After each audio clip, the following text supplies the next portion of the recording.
Ladies and gentlemen, the Wrestling Fans Podcast, Ringside Society, proudly presents to you another exciting segment of 15 Minutes of Fandom. And this time, we're actually headed to the Great White North. So, with that being said, here's our introductions. In the first corner, we have the greatest thing on God's green earth. No, we're not talking about money, Mary Jane, or Popeye spinach. He is the trample dart of Ringside Society and Delaware's greatest American hero. It takes two to make a thing go right. He's Rob Bass, and you are not. And the second corner, we have that ocean crossing, straight up Boston, flight catching, shot glass snatching, always on the go. Catch him if you can. Said his name in Guyana, now they love him in Japan. No cap, the worldwide star boy, Remy Blue. And our special guest tonight is a man from the Great White North, the home of the best maple syrup. Oh man, when I head up there, the first thing I do when I get off of Toronto Airport, I'm gonna head to the nearest diner. Let me get a big stack of pancakes and your freshest maple syrup. I'm sorry, people, I'm a foodie. He used to be a chef guy. Now he's a knife and axe guy. Everybody, welcome to the show, Adam, the axe guy. Adam, how you doing today, man? Woo! Dude, gents, it's a pleasure to be here. This is the first time I've done something like this where I've been invited to talk about wrestling. It's a 37-year-old man's dream come true. Cool. Well, when we started this, we always said that, the people that make events like WrestleMania, that made Starrcade a success. ECW's November to Remember, Hardcore Haven. Yeah. What's the other one that I'm missing? Impact's Slammiversary. And of course, now AEW All Out are the fans. Without the fans, nothing is possible. Your merch won't sell. You won't be able to they won't be able to put food on their table and have a house over their head and whatnot. So the fans make a lot of things go round in the world of professional wrestling.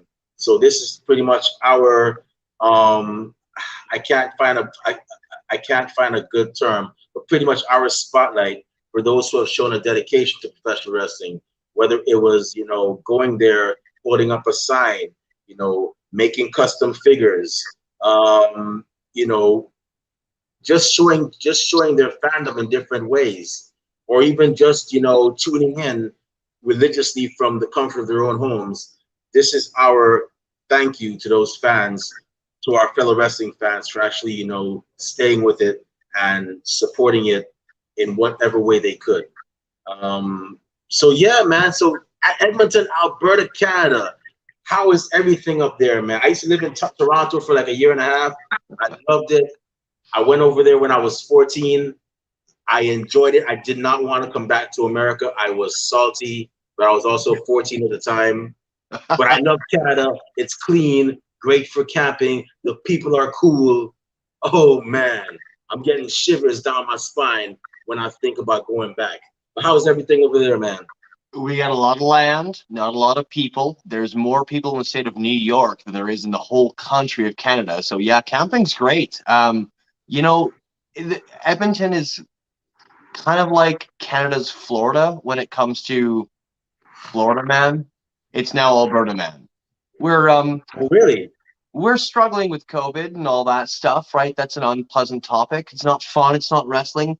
We're trying to figure out if you're allowed to wear a mask or if you should sneeze on people on purpose and be a dick and protest outside a hospital. So we're going through some stuff. Wow. Yeah, but I heard y'all were like phenomenal wrestling community that's been just trucking along through the last 2 years. Events canceled, rescheduled, shifted to online platforms. The community up here when it comes to events and sports, and particularly professional wrestling or wrestling, is diehard and resilient. So, during this last bit of time, it's been great to have access to local content, indie content, professional content from AEW, and etc. We're spoiled up here, honestly. Wow. That's cool. Because my whole impression that I got, because I talked to a couple of people and they were like, your all's borders are closed, and wrestling. The impression I got was wrestling was not going on at all. Like it's dead. We definitely have issues with municipal like civic rules versus so Edmonton is one of those cities that got really big and started to encompass smaller cities that were independent. And so there's jurisdiction challenges there. So I know groups like RCW, Real Canadian Wrestling, and CWE and things like that are able to operate across the country by choosing satellite cities just outside of major metropolitan areas that really honestly aren't. It's not a 10-minute drive or 20-minute or an hour-long drive. We've still got a scene happening. Everybody's being super careful. Masks are encouraged, of course, or mandated, but it's also part of the fun because you get to have a kick-ass mask, and people are doing like Rey Mysterio masks with their COVID masks so they can still come out and have some fun. It's really cool to see. It's really cool to see because it's resourceful, it's resilient, and Edmonton's a very blue-collar city. We're an oil patch town, so we find a way to get by no matter what. Cool. That's so y'all are on the West Coast, right? Like not around quite. There's this weird border of like big fucking mountains. This separates Alberta from British Columbia. British Columbia is like the tropical part of Canada. Alberta is, Idaho. Okay. Wow. Yeah, because I've only been to Toronto.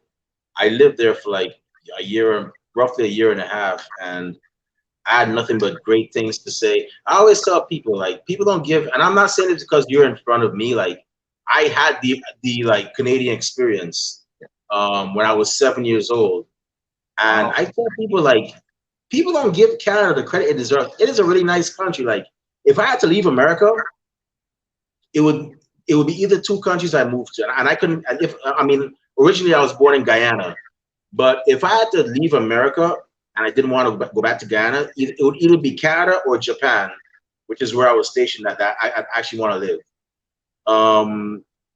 If you haven't been to Japan, if you could, if you get a chance, go. It is wonderful. It will blow your mind. If you've already went, but then you pretty much know where I'm coming from with this. But Canada, it's lovely.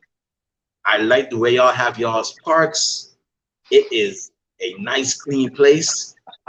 And the suburbs. My aunt lived. I think it was called Pickering or Ajax. Beautiful place, quiet.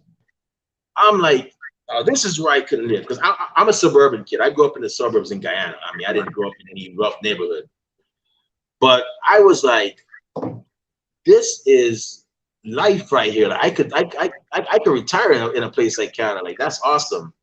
We are the bridge to Alaska. Alaska is the end of the Western world and where the Wild West still lives.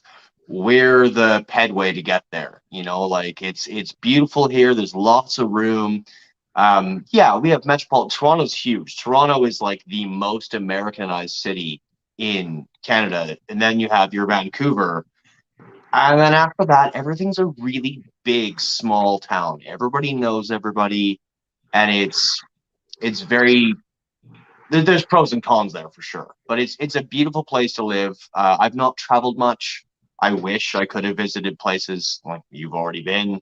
I'm sure both of you have had a chance to travel. I haven't much, but it's everywhere in Canada is a big, small town, and that is a benefit for sure. Yeah, it's definitely. I tell everybody at least check it out once. As an American, it's something you should definitely do. You will definitely be highly impressed. Hopefully, We've got rainforests. When you go into British Columbia, the actual coast of Canada, the west coast, we have legitimate rainforests. You can see ferns that are 8 feet wide. you know, and it's incredible the biodiversity we have. Yeah. I gotta try now that I mean, last time I was 14. I'm 38 now. One thing I definitely gotta try is that Labatt's Blue. I'm very curious about it. I definitely want. I know that's y'all's national beer. I definitely gotta check it out. And see what it's about. And I'm that's definitely a goal for mine. We're not a country where you should worry about our national beer. You should worry about or you should be interested in the eclectic craft beer. Canada's craft beer scene is obscene. I live in a neighborhood that has 13 different craft breweries within 25 blocks. We have a lot of beer here. We drink a lot of beer. Last year in March of 2020, when everything shut down in a lockdown, liquor stores are fine. Canadian. Wow. So, in terms of professional wrestling, man, I gotta ask you, man, how did your fandom start? What was the show, the pay-per-view, or the match that you saw that got you hooked? To be honest, it wasn't a show or a pay-per-view. It was a house show. Like I'm only 37, so I'm just a touch younger than you.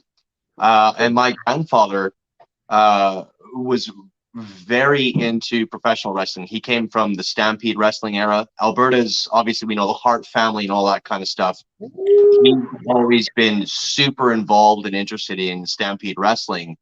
So I got taken to a few WWF at the time house shows, and just got to see real life action figures and superheroes running around in the ring. And I was 4.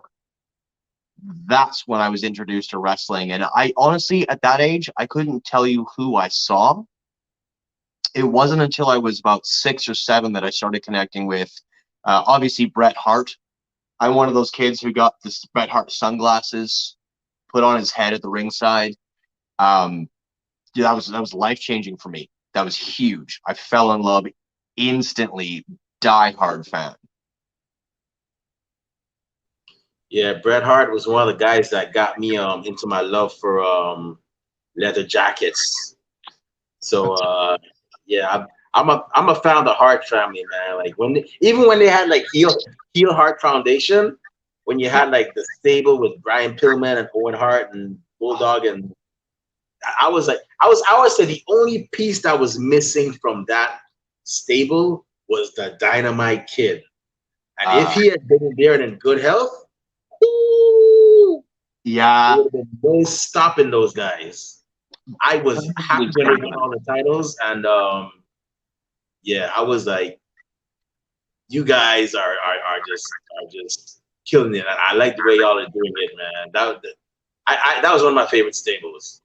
absolutely. And seeing the juxtaposition of the reactions, right? When the Hart family for the Hart Foundation came to Canada, fuck Steve Austin, pardon my language, but Steve Austin was scum. The next week, we all love him on TV, but Canadians, Chris Jericho, Chris Benoit, Bret Hart, Canadians will, everybody supports their countrymen, but the Hart family is sacred in Canada when it comes to that kind of like that wrestling lore. Chris Jericho, man. Oh, geez, that's Dude, that guy. it's indestructible, man. Hurricane run off the top rope through a glass sheet. Like, He is my friend Bobby, who's on here. He's a big Jericho fan, and he's like, yeah, Chris Jericho. You're right, Bobby. You're right. You're right. But every time he comes out, I can't help but laughing because he always comes out with some odd thing that's like, bro, Jericho, you're like the one time when he said he would fight Chris Benoit by his side. He would fight Chris Benoit as his bride, and I'm like, Jericho, like, what is your deal? And he's like, he would fight Chris Jericho in a boat. He would fight Chris Jericho while no, he would fight Chris Benoit in a boat. He would fight Chris Benoit as a goat. And I'm like, this guy is just I'm sorry, man. It's like every time Jericho like he pops up, I can't help but laugh, man. Like it's just he always has that joke factor. And Yeah, Canadians man. forgive for Jeez. gab. We're very polite. We say sorry a lot. We say yeah, no a lot. No, yeah a lot. Like we've got all these weird colloquialisms up here that when you get a professional wrestler with a Canadian background, there's those little moments. And if you're not Canadian, it's funny as hell. And if you're Canadian, you totally know what he's saying. Yeah. Um. So Stampede, wow, that was you lived an awesome life then, man. Because Stampede was like like if you made it to, well, from my impression, if you made it to Stampede, you were like creme de la creme, the best in Canada, borderline ready for WWE to snatch you up. And I know a lot of people that came from there, the British Bulldogs, Jim Yep. Neidhart, Brett Owen, Yep. and all that. And yeah, that was I tell you, Stu Hart did a really good job. May have had a bit of some unorthodox ways back in the day, but it was all for the betterment of the business, in my opinion. And I'm one of those fans where some people don't like Brett, some people do like Brett. Okay, you're entitled to your opinion. But one thing you cannot say with me, you cannot diss the dungeon. If anybody says anything about the dungeon, I'll be like, Yep. but no, no, no, no, no. You cannot diss the dungeon. No, not happening. We will fight over that. No. As somebody who was very fortunate enough to visit the dungeon as a child, I was maybe 8 or 9. Like my grandfather, well, of all things, was a grader operator. You know, the guys who drive the big fucking thing down the dirt roads to like make sure they're flat. That was Yeah. his job. And somehow he got to know the Hart family through grading roads and Stampede Wrestling, blah, blah, blah, blah, blah.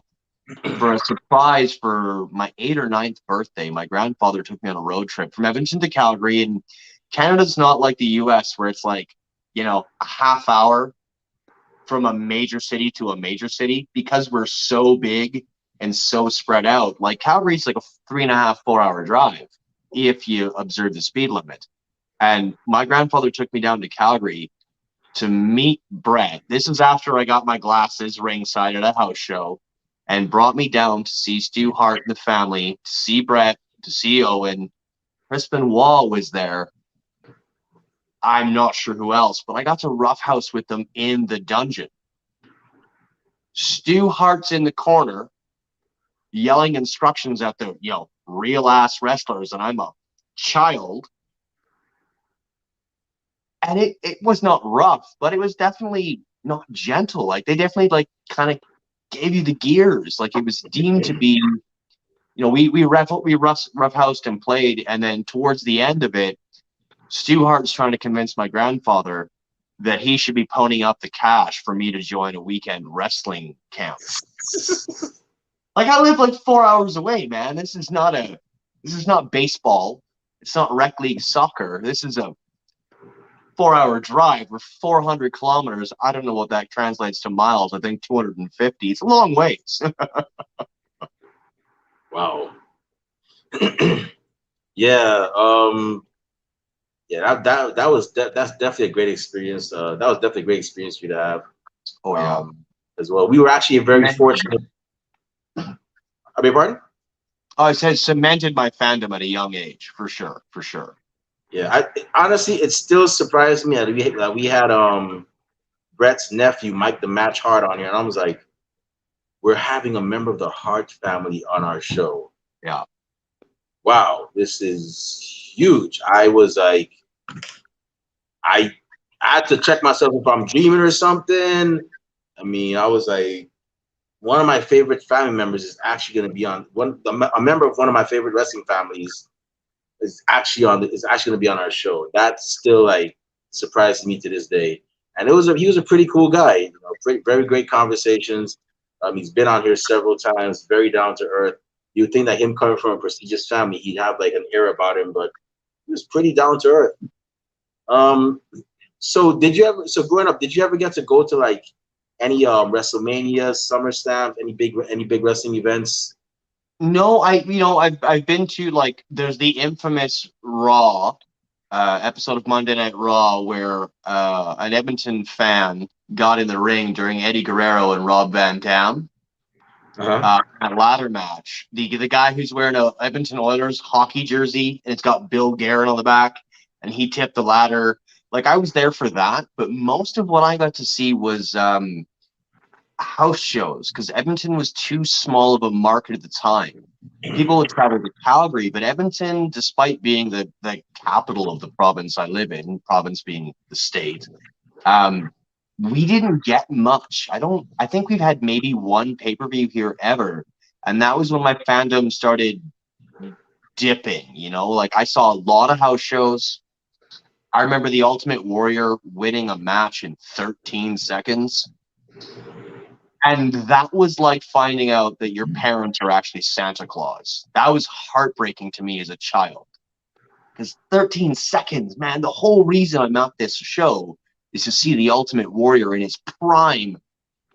And he squashes some jobber in 13 seconds. And part of that's including his entrance. It was like a 7 or 8 second match. It was tough. Edmonton definitely got the weekend of the loop. We didn't get the best. We didn't get the good promos. We didn't get the good angle lead-ins.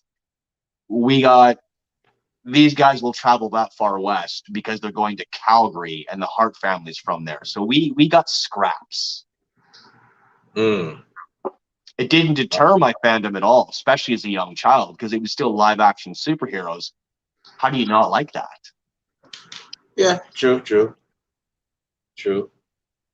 So, were you a fan during the Monday Night Wars era when you had Nitro and Raw? Yeah, And I have no shame in admitting that I was a WCW fan. I was a channel hopper, but I preferred WCW.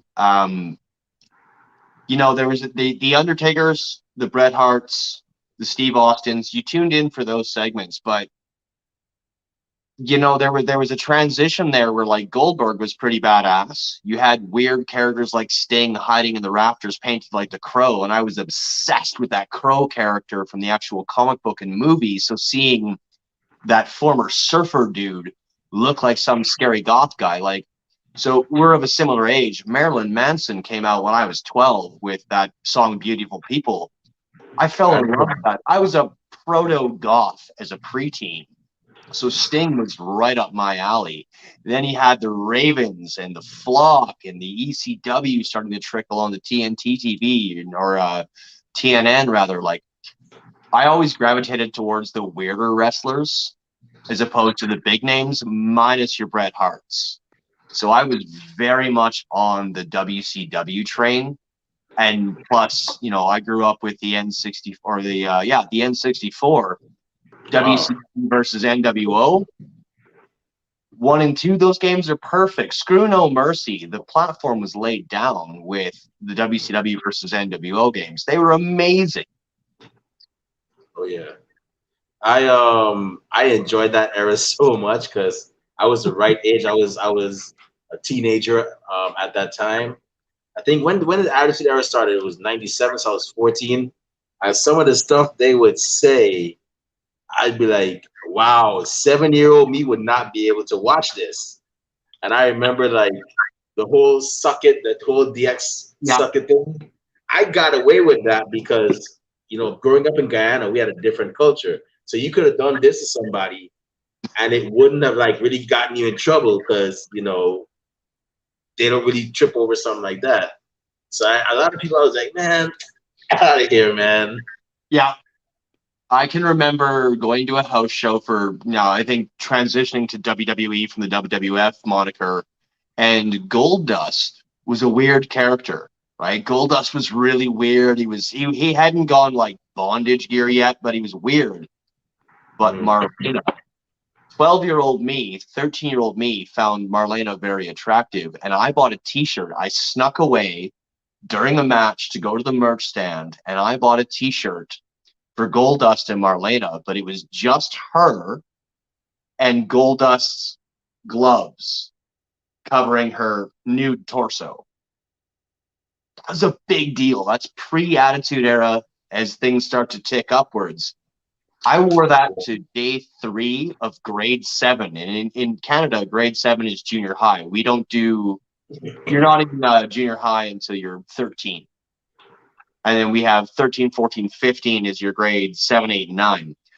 I wore that t-shirt to school on like day 2 or 3 of grade 7. I got sent home. Nobody liked that t-shirt. I don't know why. Yeah, Attitude Era, man. Oh, geez. And then you had the Ruthless Aggression Era, which was pretty. When did you stop watching? Because you said there was a period when you stopped watching, right? Yeah, so I watched religiously as much as possible from like 6 or 7. Like I'm of the same age as the number of WrestleManias, so I can count my fandom through the era of WrestleMania. And by WrestleMania 17, one of the greatest of them all, I wasn't watching anymore. I had Oh, kind of man. stepped back. I missed the transition from Attitude to Ruthless Aggression. Like I didn't see the infamous John Cena, Kurt Angle, Ruthless Aggression. I missed that. I skipped Man, that 16, was 17 years. I check in once in a while, you know, and see spots. You watch a WrestleMania at a pub when you're of age, but I missed a lot. yeah. So Ruthless Aggression was a great era too. I enjoyed that, and I remembered I was thinking like, would Triple H ever reform DX? And a coworker was telling me no, he wouldn't. And lo and behold, a couple months later, he reforms DX. So I had my friend Bobby, who was actually in the chat room. He was like, I met him at one of his places of employment, which I will not say, but yeah, I, I met him, and he was like, his boss was like, "Hey Bobby, you know this guy?" He's like, "Yeah, that's my best friend," and I was like, "Yeah, that's my DX running buddy." And so ever since then, for like the next couple of years, we started doing DX like things. We were like a mixture of like DX and Jay and Silent Bob. So you know how bad we were back in the 2000s. And I was more like Jay, not sans the nudity and stuff that he did, but I was just foul mouth. And Bobby was like more like Silent Bob. For sometimes. And we would like, we took those two and emulated our own thing, and we were just bad. Like I remember one time, we would see somebody, and Bobby would probably laugh at this, and I'd be like, "Hey," I see somebody, like I see Robin, like, "Hey, you," and then Bobby would be like, "Yeah, you with the black shirt," and then the unison we'd be like, "F you and your black shirt." We would say that loud. We were like that bad. Bob, you remember that? I know you see. I know you hear me right now. But yeah, we were like that crazy with stuff that we did, and it was all influenced from DX. But we weren't like fighting people or anything. We were just like a couple of young guys having fun. You know, a couple of early 20-year-olds, single, not a care in the world, just having fun and whatnot. So, but yeah, that was that Ruthless Aggression area, man. To me, I think Ruthless Aggression era. I know you've probably seen some clips from it, but to me, the Ruthless Aggression era was mostly it was more athletic. The Attitude Era was more like raunchy. We're gonna be you know we're yeah, $10, yeah, Bobby. Yeah, we were yeah, the Attitude Era was more like raunchy, say be as disgusting or crazy as you want. But the Ruthless Aggression Era was more like, yeah, the same kind of amount of raunchiness, but there was more athleticism to it. And that was a great era. Like 2002, 2007, you would have been like, wow. Yeah. I missed out on a lot because I know for the Attitude Era, as a 12, 13, 14-year-old boy, I was tuning in for Sable and puppies. but I was channel surfing to WCW to watch Chris Jericho throw a Hurricane Rana off the top rope, or Rey Mysterio do I don't know how many rotations while he dove out of the ring. Like, I preferred the content and the wrestling of WCW, the Goldberg squash matches, the character development, the storylines, the what I call stunt opera, which is it's just people pretending to hurt each other, but probably actually hurting each other through a narrative thread. WCW captured my interest in storylines as a preteen into a teens. WWF captured the horny little boy. That's really what it was, right? Like Yeah. Sable and Merlina and all these different characters. That was just, puppies. For actual enjoyment of the athletic side of things, WCW was what I fell in love with. And they were the first to really embrace the edgy, the vampiros, who I'm a diehard fan of, the Ravens, the alternative characters.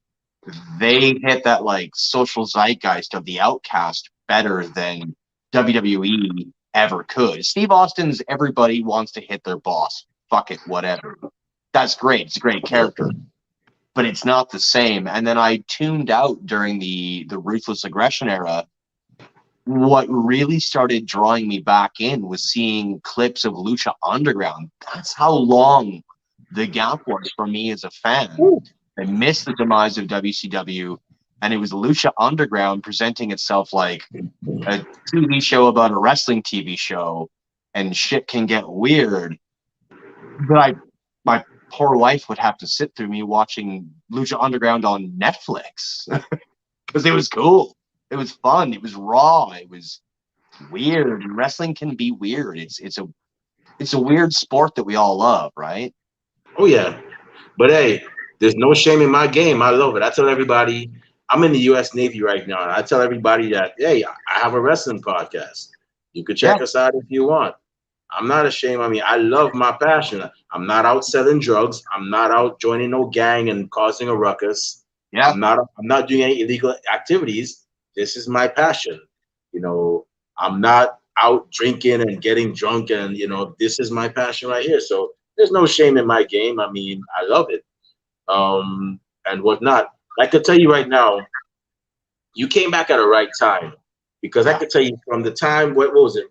20? You said you stopped around WrestleMania 17. You stopped, so that was circa 2001. Yeah. Yeah, a lot of stuff. So the ruthless aggression era wasn't that bad, but from like '07 up until 2014, you would have been like, they had the diva search, which I didn't really care for because I didn't like the fact that Vince looked at a modeling catalog. That's just and I'm probably gonna get canceled for this. I'm probably gonna have some overzealous women's wrestling fan call me a pig, but I didn't like the fact that you got people like Lufisto, who I'm pretty sure you're familiar with, being in Canada. Yeah. The American Ninjas, all these young ladies that are busting their butts on the indie wrestling scene, doing it the right way, going through intense training to become a certified wrestler, Yeah. and traveling long distances to earn a payday. And this guy, Vince McMahon, granted, Vince McMahon is a genius, but he decides to he pretty much looks into a catalog and says, "You're beautiful. You could be my wrestling champ." And I'm like, I'm not knocking their hustle, but I'm Yeah. like, come on, man. Like, to me, like that was just kind of like a dark point. I didn't care for. Now, granted, I never used a Divas match or any match for that matter, as a bathroom break. When I had Right. to go, I had to go. It didn't matter whether it was the main event or whether it was the first event. When I had to go, I had to go. But I just didn't like that whole Divas era, and I'm glad that they faded it out with the Yeah. Divas Championship, and now we're seeing real women's wrestling the way it should be, the way it should have been. If I could have controlled time and space, I would have taken out that whole Divas division, save for a few of them that were very impressive, and I Yeah. would have just connected what was now to the era of Trish Stratus and Victoria, and just let it go on. if I Yeah, I could. mean, the tail end of Lita's in-ring career, like, yeah, she still had the thong pulled up to her, and of course, boys like that. There's no question, but there was still an active approach to in-ring work. It's funny to me, like, I wouldn't consider myself the most PC person. I'm not a bad person, but take I find bad humor funny on occasion, but there are certain things I draw a line on, and one of the ones, transitioning away from a pro wrestling fan to a UFC fan. Right, I started watching UFC. I got really into it. I was like, I got T-shirts and all sorts of stuff, just like I do for the wrestlers. And the UFC started treating their women's division kind of like how Vince McMahon did the Divas division. The UFC had a double weight class champ making a quarter of the money of the old timers not fighting for titles in the men's division. And I found it legitimately frustrating, infuriating. We've all seen the Sasha Banks, Becky Lynch Hell in a Cell. We've seen those moments. Like, I'm a huge AEW fan. That's what got me back into it. And seeing the stuff that Chris Statlander has done, what Britt Baker has done, even I'm sure you both saw it, but that spot in AEW where Penelope Ford approaches this goofy ass uh, mechanical claw game, Yeah, and Chris Statlander pops out and smacks that plexiglass into Penelope Ford's face, and it's gimmicked plexiglass, but it's still sheet plastic. That the women are just as tough as the guys. And it's super cool to see that evolution where, be it combat sports, pro wrestling, moving away from the Divas era, moving into where we are now, where, like, I tuned into Becky and Ronda and Charlotte. I'm not a WWE advocate. I'm the kind of guy who watches clips. But seeing the women get to main event it and earn it, and the fans have asked for it, it's cool to see the evolution of what was essentially a homophobic, misogynistic sport start to move away. To me, that's huge. Like, it's goofy, but it's huge. I think it's very yeah, important. yeah. Wrestling should be everybody. It shouldn't be like gender exclusive or me. I for one don't care what your sexual orientation is. Like, Yeah. if you are good at something, like you're probably like I'm like one of my favorite musicians. Y'all probably know this band, Savage Garden. Darren Hayes. Darren Hayes is gay. But guess Yep. what? Guess who would be at a Darren Hayes concert if he were playing here in Jacksonville, North Carolina? This guy. Yep. Because I grew up with it. I could relate to a lot of his songs, especially when he was in Savage Garden. So I'm glad to see that wrestling is actually, not to digress, but I'm glad to see that wrestling is actually having um, that gradual move. And you have to program. You have to progress. I mean, if you don't progress, you're not gonna last too long. You're gonna fade away, and that's it. So you got to progress. Yeah. Art That's knows my no gender boundaries. Art knows appreciation by fans. yeah, Content and orientation and political subjectivity is irrelevant. 100%. And it's cool to see. In Edmonton, we had an event a couple of years ago, pre-pandemic. It was called the Clandestine Society, shameless plug. That was like an underground invite-only event. And I had not been to a live wrestling show in legit 20 plus years. And this was invite only, back alley, sneak through a barbed wire fence to go into what was easily one of the best shows I've ever seen. And it had a match that was called Dildo on a Pole. And it was a comedy match.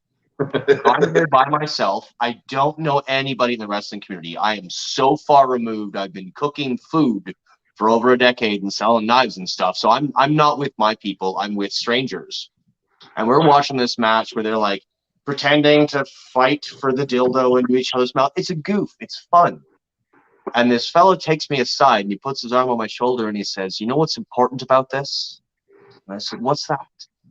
He says, "People are cheering. about two guys pretending to force a dildo in each other's mouth, and it's a laugh, and no one's uncomfortable. This proves that wrestling doesn't need to be homophobic, and people can learn. Yeah. All I could think of was, fuck yeah. Like, this is important for the community, because wrestling has a divisive fan base, right? A lot of people think wrestling fans are, white trash hicks, I guess. Not to say I'm not, but Yeah, trust me, I know the amount of stereotypes yeah, and whatnot. But I'm like, hey, ignorance is it's a sad thing. I mean, that's like saying all Dungeons and Dragons people are virgins. I know several people that are married. They're yeah, both husband and wife play.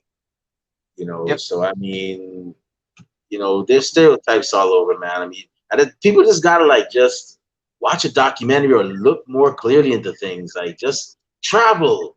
You know what I'm saying? Like, and Exactly. they'll just learn more. Like I don't like stereotypes. Yep. I don't like stereotypes. Like I'm Guyanese. We're West Indian country, so they probably think, oh, I end every sentence with mon. Hey, what's going on, mon? Like, no, bro. Like, we don't say mon in Guyana. Not even Jamaica. We don't all wear slippers everywhere we go. We don't all wear flowered shirts. I mean, Rob probably wears a flowered shirt more than I do. But I was just gonna say, yeah, yeah, it looks like he's got one on. yeah. Or it's like they say, all Canadians. Yeah, I'm pretty sure you had Canadian stereotypes too. Like all Canadians, they all dress up in fur coats all around the year. I'm like, no, go to Canada this summer. Trust me, it'll be one of your best times you'll have. So I mean, We people do just need say to like A just a lot. wait, pardon? We do say a lot. That I I've actually heard, which I A think is lot. pretty cool. Because I think it's a punctuation on the end of a sentence to imply I would like you to engage with me. So I really appreciate being on this podcast, eh? That's my cue to you to engage. We just don't hear it how much we say it. yeah, it's all good. But yeah, man, I'm not a fan of stereotypes. I always like try to just branch away from that. And Rob, I know you probably heard a lot of them in Delaware too. So yeah. But I'm gonna go ahead and turn it over to Rob. I know Rob has some questions. He's probably gonna ask you about your expertise on axes and knives. So Rob, go ahead, man. The floor is yours. All right, sweet. Thanks, Robbie. So what's going on, man? How was your day today, man? How's everything going your way? It was a long day. It was a busy day. This is my wind down time, my fun time. This is a adult beverage, and I again There am you go. so grateful and super stoked. I thought this was going to be a solid 15 minutes. I'm stoked to hang out and chat. I talk too much. Please shut me up sometime. No, No, you're good, man. this is your spotlight, bro. I mean, trust me, it's all fine. It's all in the wording, man. Appreciate it, Jen. So Rob, it's a pleasure to finally hear your voice and to meet you formally. I'm Adam. I am the Axe Guy. It is a nickname imparted upon me. I'm happy to hear something about you, and look forward to hearing your questions. All right, man. No problem, man. I got some of them, man. Yeah, man. Yeah, like you all was saying earlier, talking about phrases and stuff, around the way and stuff, man. I'm in the country, so I had to bust out with a couple phrases because like we say things like, you didn't bring your like your drinks, you didn't bring the liquor with you, did you? Like, what is that? With you, did you? You know what I mean? Or hold on, what else? Or hey, man, I'm going over to the pond today. You want to? It's like, all right, yeah, you want to? You can't find those words in dictionaries, but stuff we say around there, we know what we're talking about. Like, go on They now, work. get. Um, I am often accused or confused with either being Eastern Canadian or from being somewhere like. You ever seen that movie Snatch by Guy Ritchie with Brad Oh Pitt? yeah, I love that movie. Oh, that movie's awesome. Hiker. Hmm. I fuck right. It's from my mom. Fucking Barry Blue. I'm practically pikey, despite being a born and raised Edmonton boy. I get it. The colloquialisms, the slanguage, it works. It's functional. Um, and it's fun.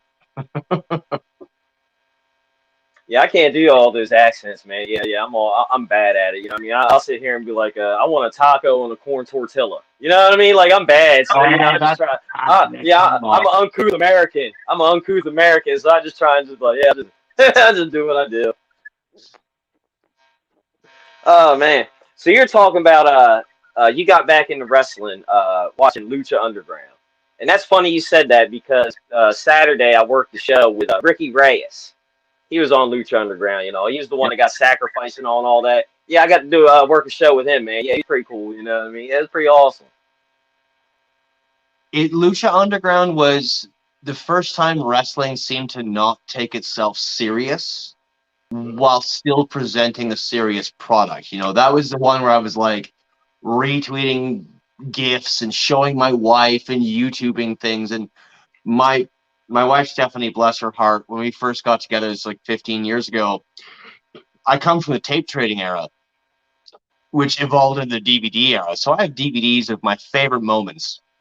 And on date number 3, I made my wife watch my future wife, the Hell in a Cell video when Undertaker throws Mick Foley, Mankind, off the cage, just to show her, holy,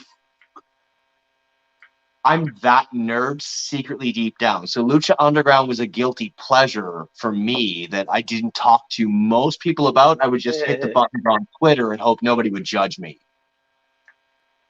But yeah, I loved Lucha Underground. Yeah, I didn't have El Rey for a while. I caught it like you did on Netflix. I seen it on Netflix. Yeah. I was like, oh, we got some wrestling on here. All right, let me watch this. And I was like, oh, I love this. This is awesome. Oh man, Prince Puma is the man. Oh man, look at this. Oh yeah, I thought it was awesome. And then finally, we got El Rey. Yeah. Oh yeah. Oh, go ahead. Oh, I was gonna say there was so much concrete with Lucha Underground. It reminded me of those moments of like ECW. You know, I can remember seeing the Van Terminator for the first time when he flips across the ring and does the drop kick into the chair into the opposing corner. Like I have these milestones in my mind, and Lucha Underground was like a collective of milestones. And at that time, I was walking to work. I was a sous chef in a French restaurant, and ironically, I'm vegan. I don't eat any animals, but I have to cook them. And so I would walk to this job for about 45 minutes a morning, and I need something to listen to. So I started listening to JR's podcast, good old Jim Ross, listening to interviews with wrestlers from the era I remembered.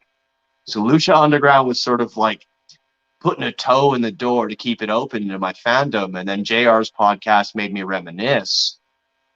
And then it got really out of hand from there. Hey man, there's nothing wrong with it, man. Ain't nothing wrong with that, man. If you love something, man, go do your thing, man. You pour it all into there. Yeah, absolutely. Now I did want to ask, man, about you were talking about free tickets. I seen on your thing, man. When you were a kid, you got to go to a bunch of shows for like it was like 5 years or whatever. You got tickets or whatever, man. So tell us about that story, man. Was it awesome? In hindsight, it was awesome, but you know when you're a child and you realize that Santa Claus isn't real, it's kind of heartbreaking. He's not? The Undertaker versus Yokozuna, that casket match series was when kayfabe was ruined for me. That's when the allure of wrestling being real versus fake was absolutely destroyed. So there was the house show loop, the circuit, and they did the casket match in Edmonton with The Undertaker versus Yokozuna. Now, at that age, I don't get to watch wrestling consistently. I'm not allowed to stay up late enough. My parents do not want me watching greased up dudes in their underwear pretending to fight. That's how they saw it. So, and I'm a child.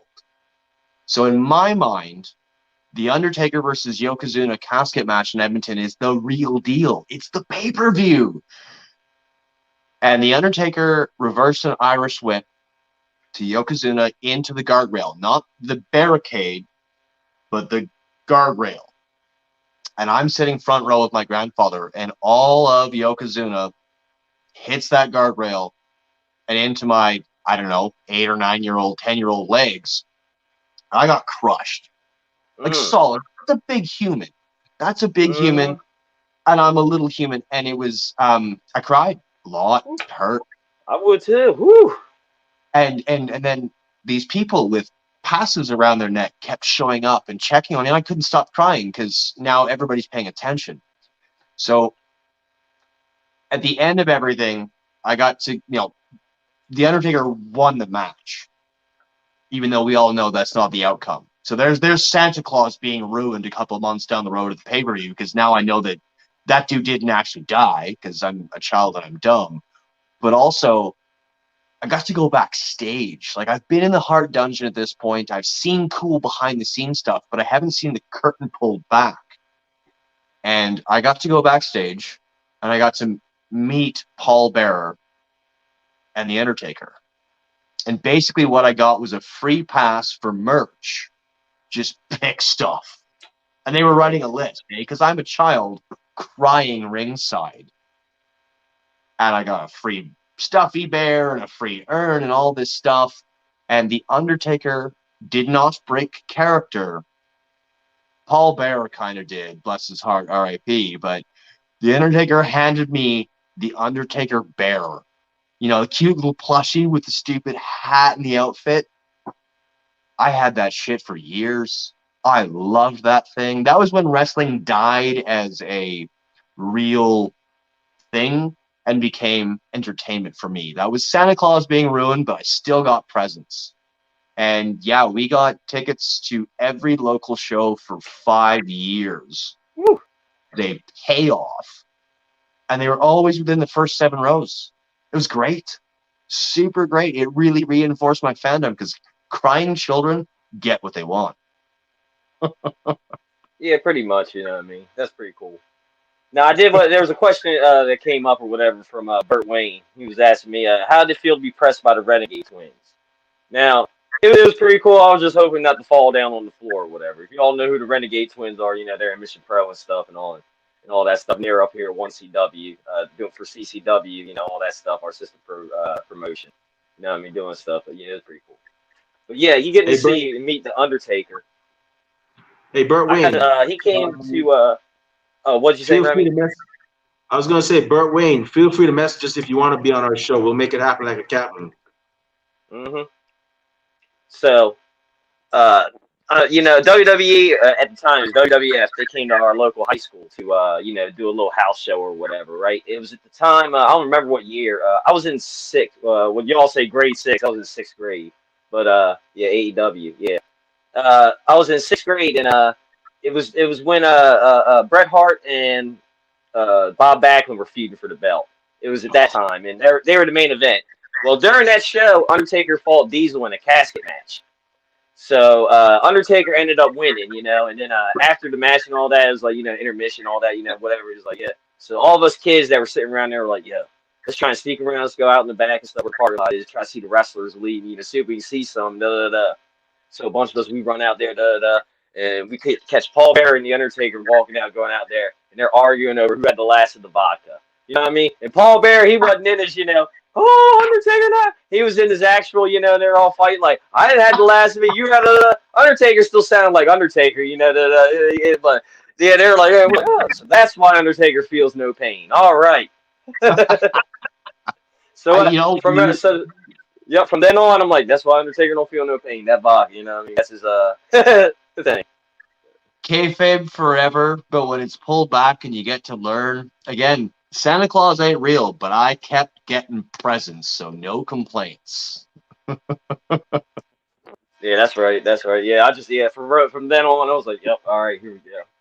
And you say did you ever get to watch ECW when it was on? The old school, not WWE ECW. Yeah. WWE ECW, whatever.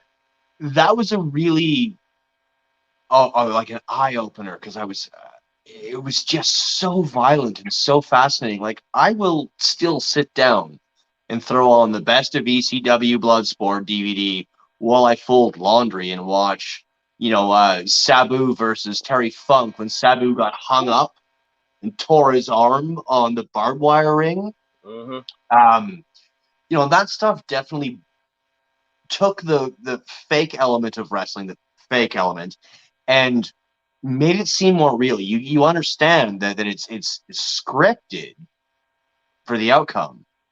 But ECW definitely blurred those lines, and I still watch that stuff to this day, and that's one of the things that attracted me to Lucha Underground, because the sense of hubris, of humility, of it's wrestling, but dude, that guy splatted on the concrete. And then AEW and even local promotions like PWA and Force Pro Wrestling in Canada, we've got a crazy scene moving countrywide where people are willing to really show out and show off. And ECW was to me the first indie promotion to get a TV deal. And they set the stage for every competition, the Ring of Honors, the PWGs, the PWA, the Clandestine Society, the Force Pro Wrestling. Like, ECW to me is arguably the most important indie promo to push the industry forward for the lapsed fans, for the hardcores, for everybody. I will say what you will about Paul Heyman, but his vision was genre altering, and the effects are still being felt, what, 25 years later, 22 years later? It's incredible to me. Oh yeah, yeah, I love ECW. I remember I used to watch it. I used to unhook the cable in my bedroom and use the rabbit ears, like way back in the day, to get them on there. A kid at one point, he used to record it or whatever, because he had, I can't remember what he had, something on a satellite, and he was able to get it like clearly. He would record it on, I can't remember, it was like Tuesday or Wednesday night came on. He recorded it, and then the next day during lunch, we go get our lunch, going to class, because our class had a VCR and it's TV in there. Bam, lunchtime, we're watching ECW, you know what I mean? Like, yeah, okay, yeah, da, da, da. Oh man, it was awesome. They even had to go. I even got to go to shows, man. My mom would let me when they were local around here. She would not let me, my brother and I, go to ECW Arena up in Philly though, because she was no. But if they're around here, the colleges, yeah. So we got to watch Taz versus Tajiri, RVD versus Jerry Lynn, RVD versus Sabu. You know what I mean? All this stuff, man. I remember Just Incredible one time fighting in the crowd. And some old woman gets up, grabs her chair, and goes to try to hit Just Incredible, right? Security comes up, takes it. He turns around and spits right in her face and stuff, man. They take her. I'm like, oh my God, this old woman. Like, she had gray hair and all. I was like, oh, wow, man. I got to see New Jack fight with trash cans full. Oh, yeah, it was great. ECW is awesome. I can remember my first indie show. It was an all ages show, and I would have been 14. And the chair I was sitting on was a real folding chair, like every folding chair you ever have bought or seen ever. And the fight spilled into the crowd, and that chair got folded over a dude, and that redoubled my. Yes, we know the outcome is scripted. The fucking chair is steel. Mm-hmm. He let something. You gents probably have tattoos. You've let somebody hurt you. You paid to let somebody hurt you. That man let somebody hit him with a steel chair, knowing it was coming, and it was a real chair. And that redoubled my argumentative respect for pro wrestling. Because, yes, it's an action movie fight sequence choreographed, but they only get one take. And if shit goes wrong, they have to keep doing it. And that is incredible to me. Yeah, that's right. Yeah, because at the show and all, I was doing backstage interviews for the wrestlers and stuff and all. Yeah, but with that though, we weren't live. We could but hold on a second. All right, you want me to do the okay?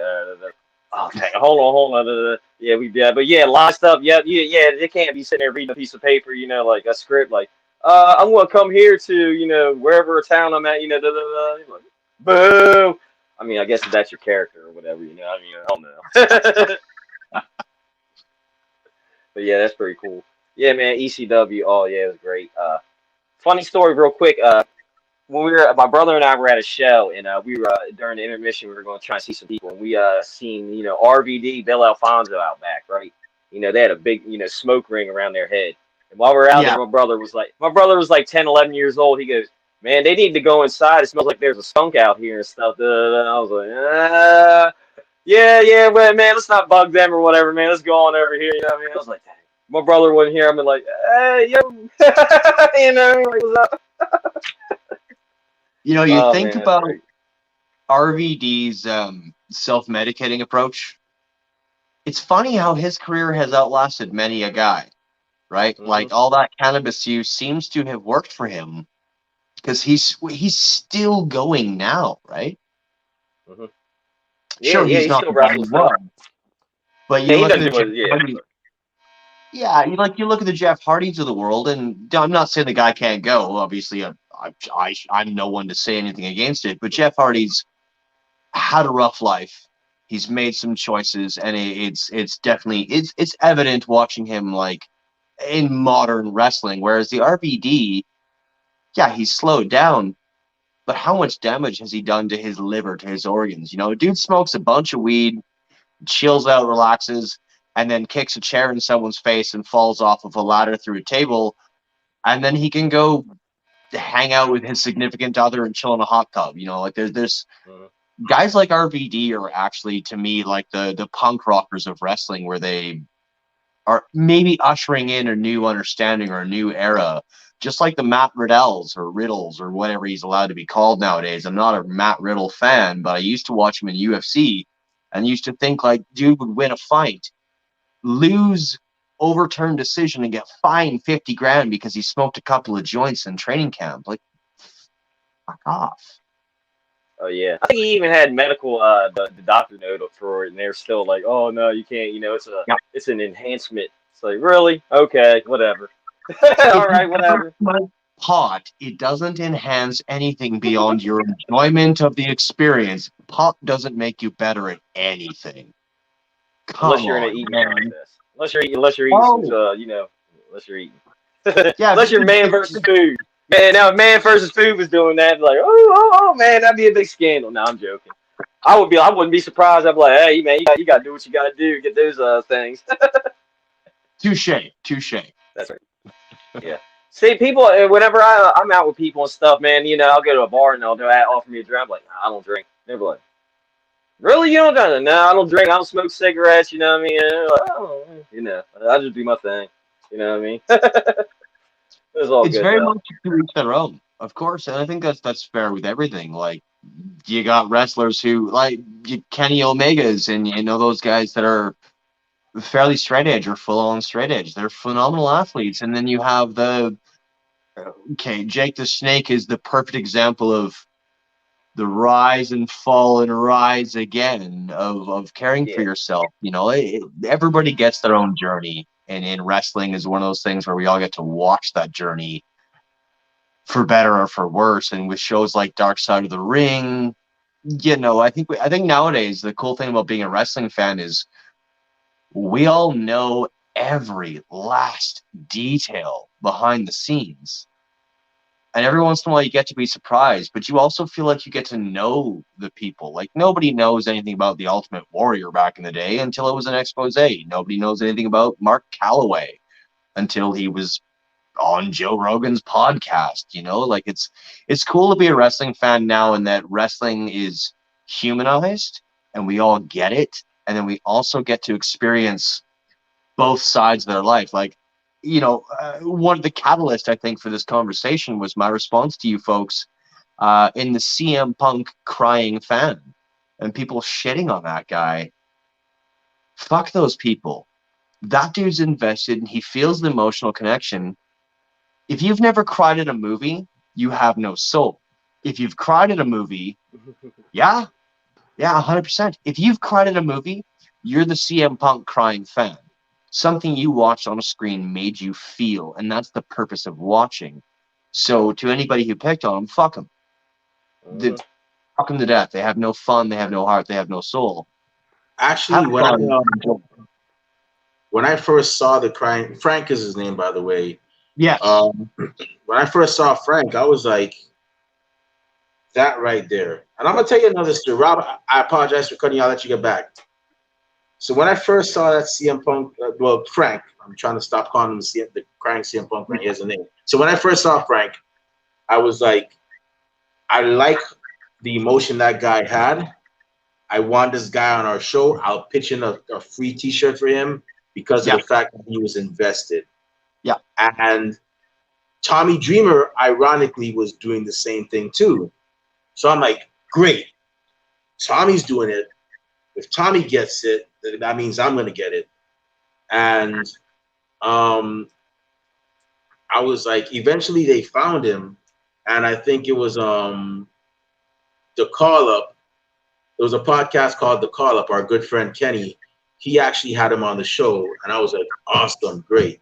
I found out he's on Twitter. He wasn't on social media, but he finally made it social media, and he knew people were following him. So I'm like, awesome. I got to get this guy on the show. I don't care. He's an invested fan.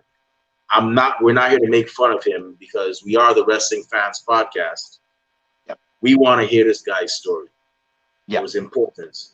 And that was that. So another funny story, and some wrestling Twitter can be toxic. I'm gonna keep it real. As much as we like the fans, we're gonna admit it could be toxic. That's a whole other story. It's But gross. we had there was a guy in a Scooby-Doo outfit. I don't know if how long you're watching AEW. Oh there was yeah, a guy, yeah.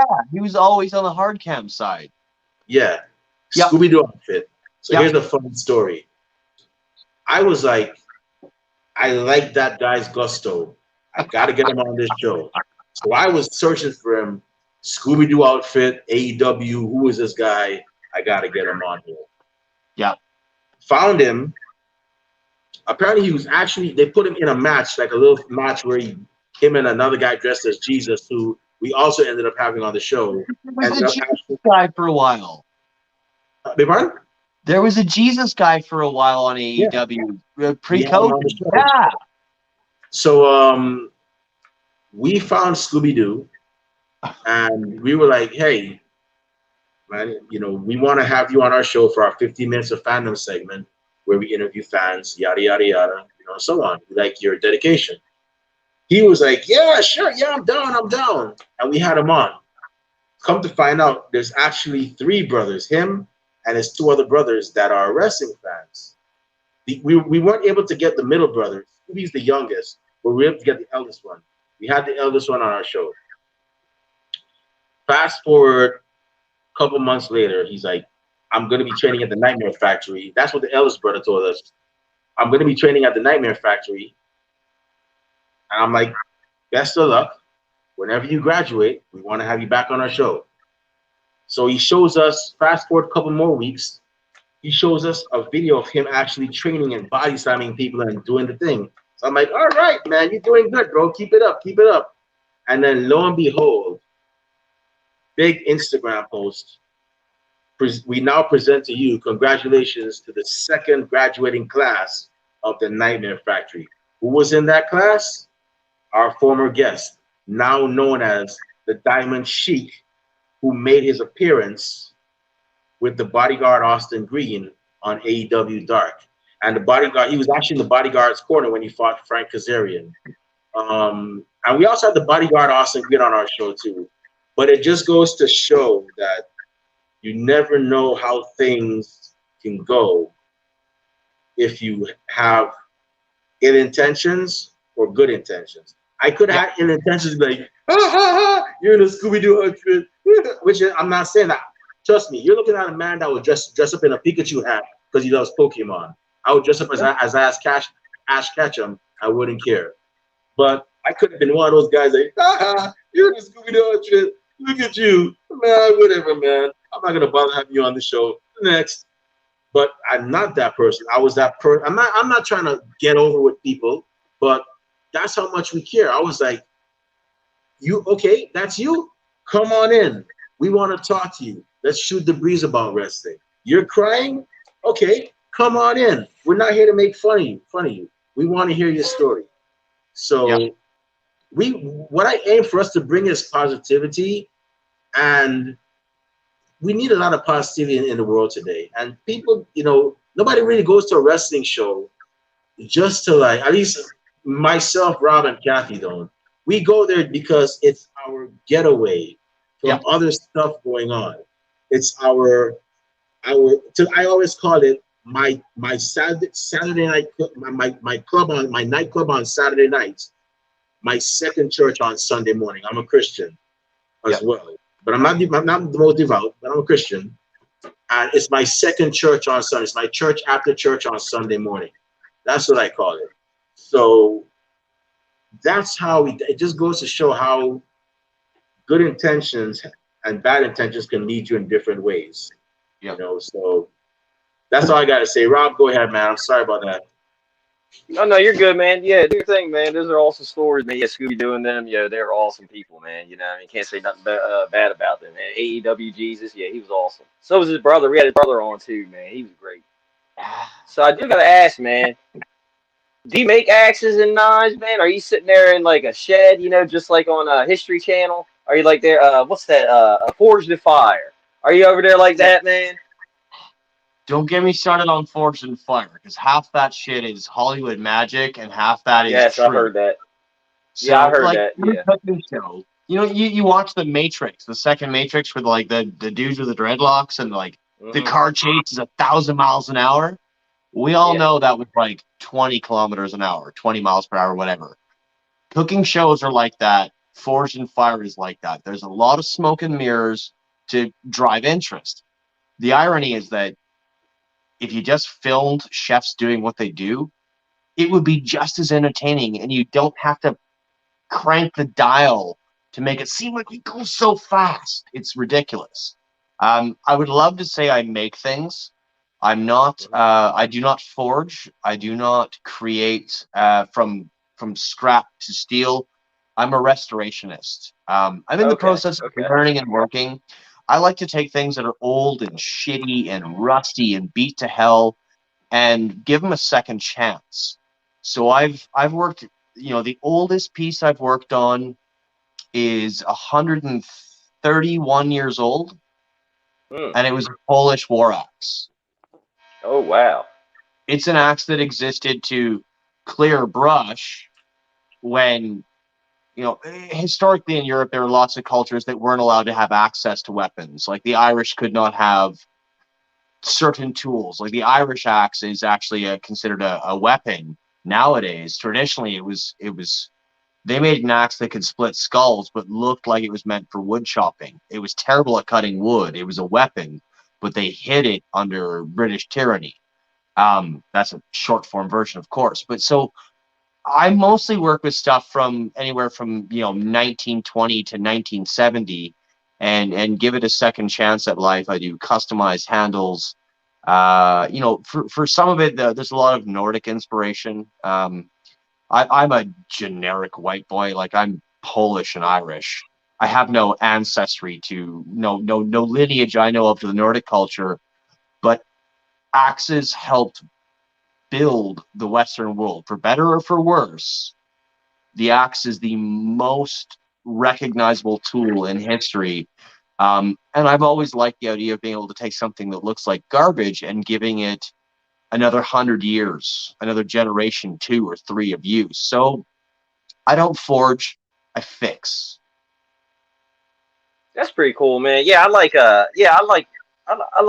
axes and swords and stuff, man. I'm like you, man. I'm all my the whiteness in me is basic white person, English and all. I am like a quarter Native American or 33, whatever it is, something like that. I mean that's about it though, something like that. But yeah, I'm man. afraid of doing one of those 23andMe. What I know about my ancestry is my Irish side of my family. We were scum. We were privateers. We owned brothels. We were like the pikeys in Snatch, which I think is cool. It turns out the Irish don't like caravan folk. Mm, It's like the roaming trailer park of Ireland, and that's my there you go. relatives. And then in Poland, we were about the same, but no one cared. So I don't have any. I don't have any devotion to my lineage. I like the idea of things were made well, really well, a long time ago, and they can be given a second chance. And the same thing goes with like my day job is at Knifeware in Kent of Inglewood in Canada. We have shops all across the country. We specialize in handmade Japanese kitchen knives. These are knives that will cut amazing for a year or two at a time. And there's old dudes hanging out by the fire, banging a hammer and making a knife. Handmade tools, be it a cast iron pan, a kitchen knife, an axe, a spoon, who cares? handmade things were made to last. And it's cool to see that the younger generations are appreciating that. The throwaway culture has changed. It has lessened. It's, we're at a point in time where folks appreciate things that work and work for a long time. And I'm just chipping away at contributing, really, honestly.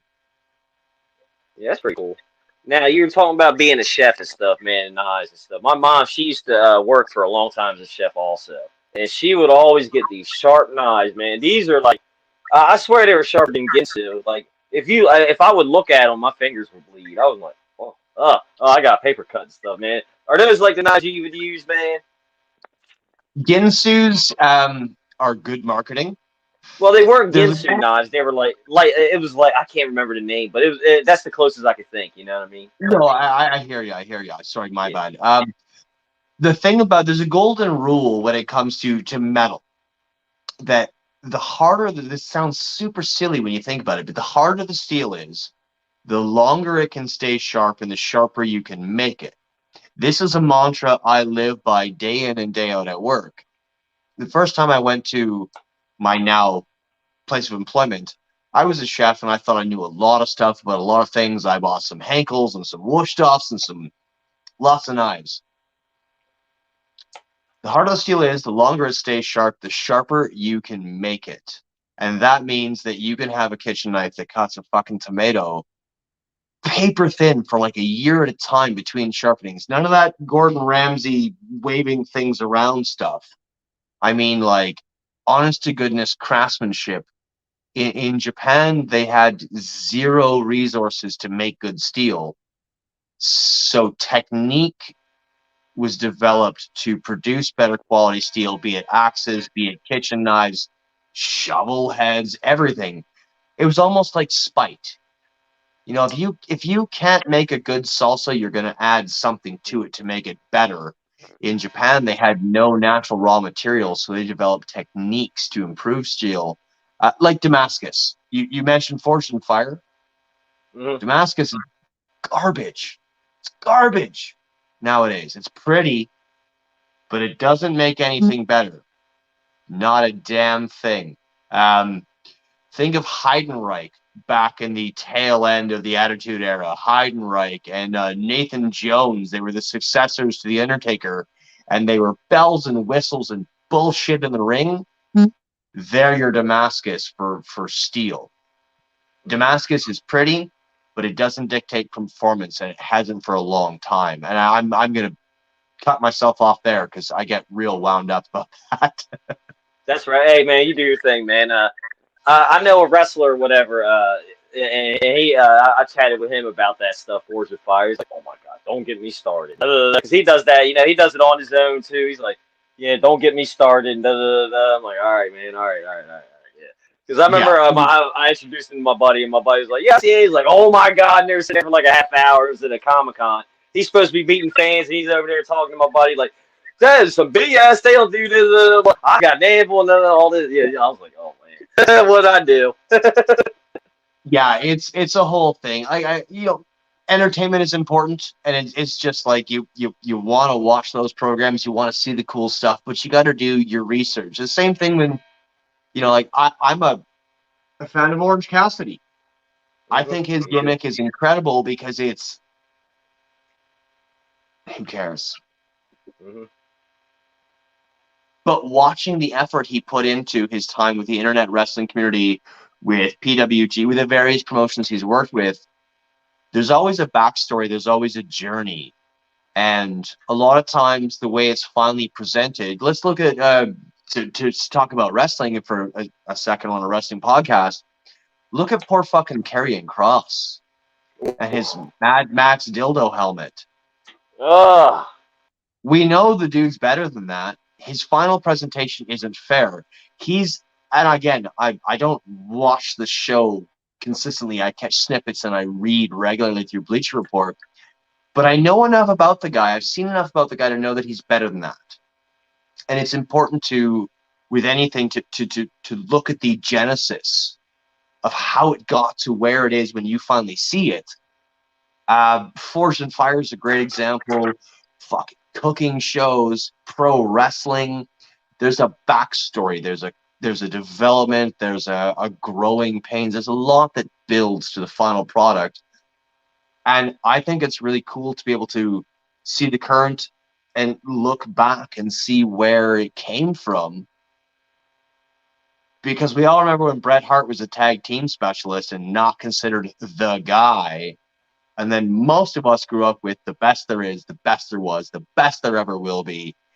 And it changed wrestling. Like that character arc is relevant in every industry, in every profession.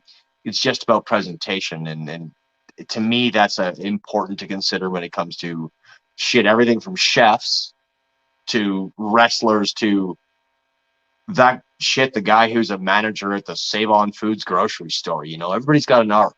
Everybody's got a character. And that's where there's a hashtag that's really popular where I am. Everything is wrestling. Hashtag everything is wrestling. And it's an ongoing Twitter thread that is literally just people poking fun at stuff that basically steals from wrestling, because everything is wrestling, because it's all make-believe storylines. And it's fun. Fun is good. We all like fun, right? Think so? That's right. That's right. Yeah, man, I do want to say, yeah, that's awesome, man. Now, I do want to say, man, I don't want to keep you up too late, man. It's a little, oh, man, it's way past midnight over where we're at. I don't know if you're over in the, what time you're at. It's late everywhere for everyone. Yeah. I'm one of those dirty people who smoke cigarettes, so I'm taking us on a journey while I go light one of those. Again, I do your thing. I ramble. I talk too much. It's not obviously subtle. I really want to thank you guys for the chance to be on the show. Like, I don't get to talk to a lot of wrestling people because I don't have a lot of wrestling friends. And wrestling is still weird when you're in your 30s. If you've just gotten back into it, you constantly talk about it on Twitter. So, you guys, to be a total fanboy, the 15 minutes of fandom that's been, 76 minutes. I really appreciate the opportunity to do this. It's fun, and it's cool to see that there's people out there who love this stuff. Yeah, this has been awesome, guys. Thank you so much for having me on the show. Oh yeah, man, I definitely had a blast chatting with you, man. Hopefully we can get you on again sometime soon, doing like a prediction episode or something, man. It'd be awesome, man. Get you on again. Yeah, predictions would be fun for sure, and I think all three of us are in different markets where we get to see a lot of really cool independent stuff. And from what I've seen on your guys' feed, you're really, really pushing the independents. And I think now more than ever, everyone's redoubled their efforts in promotion for the independents, and the quality is way up. There's really, really talented people on the indies, which is, of course, a cliche term, but, you can go to a local wrestling show and see a couple of folks who are learning the ropes and then see a barbed wire death match, that's got real talent involved. It's changed more than I think we ever expected, and it's at every level of every city, from sneaky back alley. Like, I backyard wrestled when I was 14. I have injuries to prove it. I don't do that anymore, obviously. It's cool to see how universal this has become and how niche it is, and it's a good time to be a wrestling fan because it's fucking fun. That's right. That's right. So, Remy, man, yeah. I want to say thank you very much, man, Remy. Yeah, man.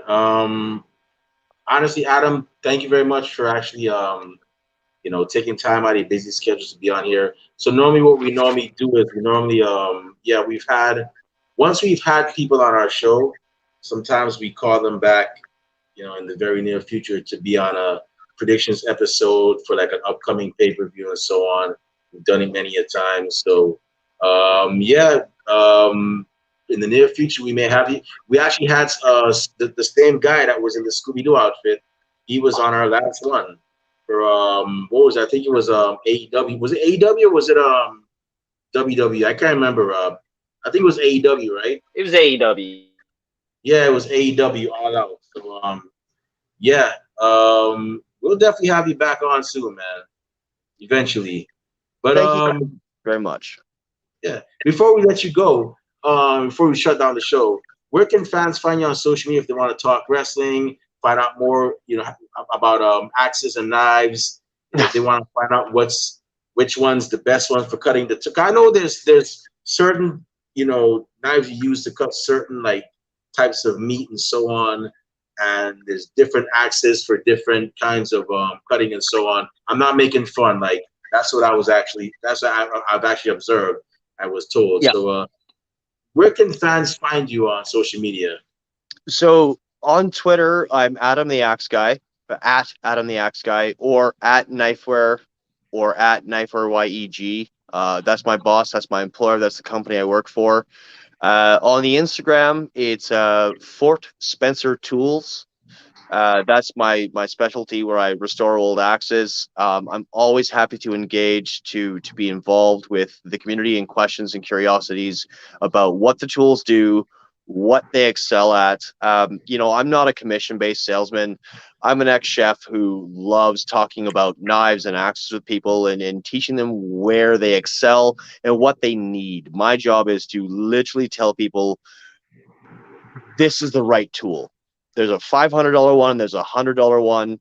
One is suited for you, one is for others. So yeah, Adam the Axe Guy on Twitter, Fort Spencer Tools on Instagram, and check out Knifeware.